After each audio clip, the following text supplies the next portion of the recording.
Hello students, कैसे हैं आप सब। तो यूजीसी एस्पिरेंट के लिए मेरी एक क्लास है जो कि है गैनेज टीचिंग लर्निंग प्रोसेस। हमारी पहले से एक सीरीज़ चलती आ रही है, एक प्लेलिस्ट है जिसका नाम है UGC NET paper 1 handwritten notes.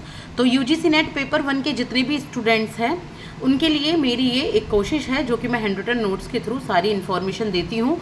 ठीक है, आप एक बार प्लेलिस्ट देख लीजिएगा, पिछली क्लासेस अगर आपने नहीं देखी हैं। अभी मैं इसको कंटिन्यू करने जा रही हूँ दोबारा से, तो आप देखिएगा। साथ के साथ जब ये पूरे हो जाएंगे तो मैं इनसे रिलेटेड आपके एमसीक्यूज़ और पीवाईक्यूज़ भी लाती हूँ जो आपको एक ही प्लेलिस्ट में मिल जाएंगी सारी की सारी information.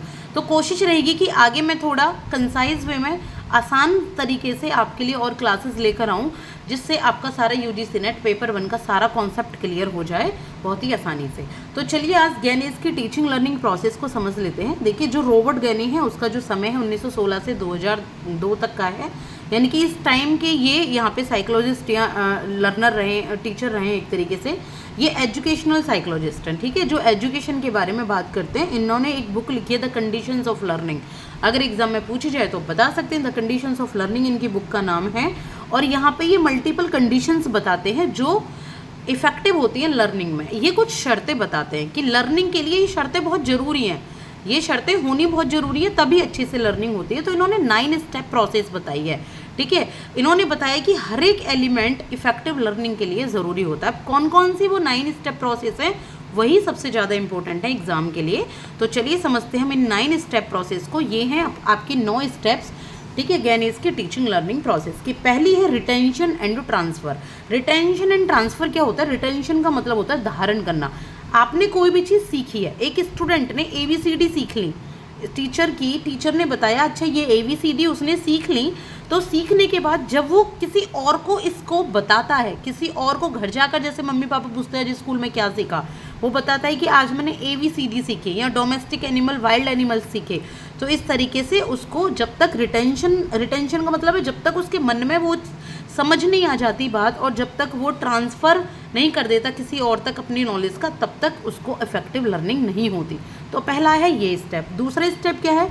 Assess if lesson objectives have been learn. अब यहाँ पर है बच्चों का असेसमेंट। असेसमेंट कैसे? जैसे टीचर ने बता दिया वाइल्ड एनिमल्स ये हैं और डोमेस्टिक एनिमल्स ये हैं, लेकिन टीचर ने कुछ पूछा नहीं, बताकर क्लास में से वो चला गया, तो उसे कैसे पता लगेगी कि बच्चे को वो लर्न हो गए कि नहीं लर्न हो गए? असेसमेंट का मतलब है कुछ क्वेश्चन पूछना ओरली, रिटन में, या बच्चे को खड़ा होकर कोई इवैल्यूएशन एक तरीके से बच्चे का करना कि उसने आज क्या सीखा। तो तब तक जब तक लेसन का ऑब्जेक्टिव, जब तक असेसमेंट नहीं होगा तब तक लेसन का ऑब्जेक्टिव पूरा नहीं होगा। इसके बाद है प्रोवाइड इन्फॉर्मेटिव फीडबैक।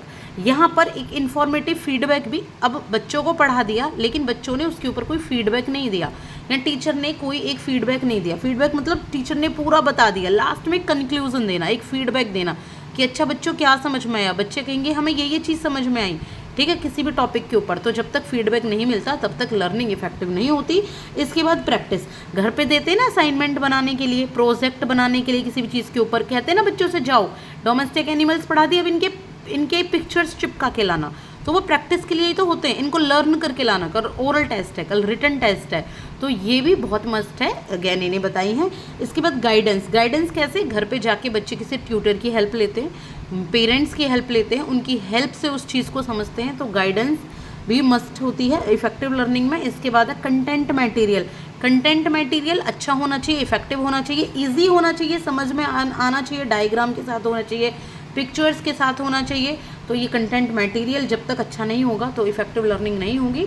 दूसरा है रिकॉल ऑफ प्रायर नॉलेज।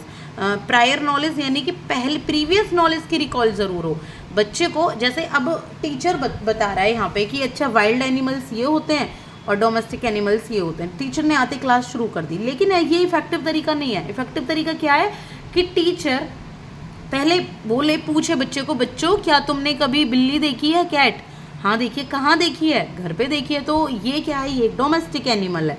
आपने कभी शेर देखकर नहीं देखा, क्यों? क्योंकि वो जंगल में रहता है, तो ये एक वाइल्ड एनिमल है, ठीक है। जंगल बच्चे नहीं गए, या कहीं जू में देखा है, ऐसे कह सकते हैं। तो प्रायर नॉलेज के साथ, प्रीवियस नॉलेज के साथ जब कनेक्ट किया जाता है तो ये होती है आपकी 7वां आपका स्टेप, और जो बहुत ज़रूरी होता है इफेक्टिव लर्निंग के लिए। अब बात करें ओरिएंट या preparation of the learner. Learner को ओरिएंटेशन दी जाए, पहले लर्नर को तैयार किया जाए कि उसको क्या पढ़ा रहे हैं, क्लास में आके बच्चे बोलें अच्छा आज हम एनिमल्स के बारे में पढ़ेंगे। आपने एनिमल्स तो देखे होंगे, ठीक है, कैसे होते हैं एनिमल्स, आपने कौन कौन सा देखा है, चलो किसी एनिमल की पिक्चर बनाओ। तो एक तरीके से ओरिएंटेशन हो जाएगा लर्नर के सामने। इसके बाद है गेन अटेंशन। बच्चों को जब भी पढ़ाने जा रहे हैं तो एक तरीके से अटेंशन गेन होनी जरूरी है। ऐसा नहीं बच्चा अपने ही किसी काम में लगा हुआ है, पहले बच्चों की अटेंशन को गेन करो। ये गेन कब होगी? ये सब तभी होगी जब आप ऊपर वाले इनसे कनेक्ट करते हुए चले जाएंगे। जब भी बच्चे को ओरिएंटेशन दे रहे हैं बच्चा अटेंशन ग्रहण करेगा, रिकॉल कर रहे हो प्रीवियस नॉलेज को तो प्रिपेयर हो जाएगा एक बच्चा।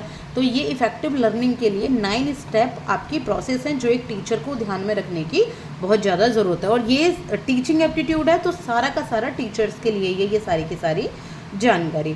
आई होप कि आपको ये समझ आई होंगी रॉबर्ट गैनी की 9 स्टेप प्रोसेस।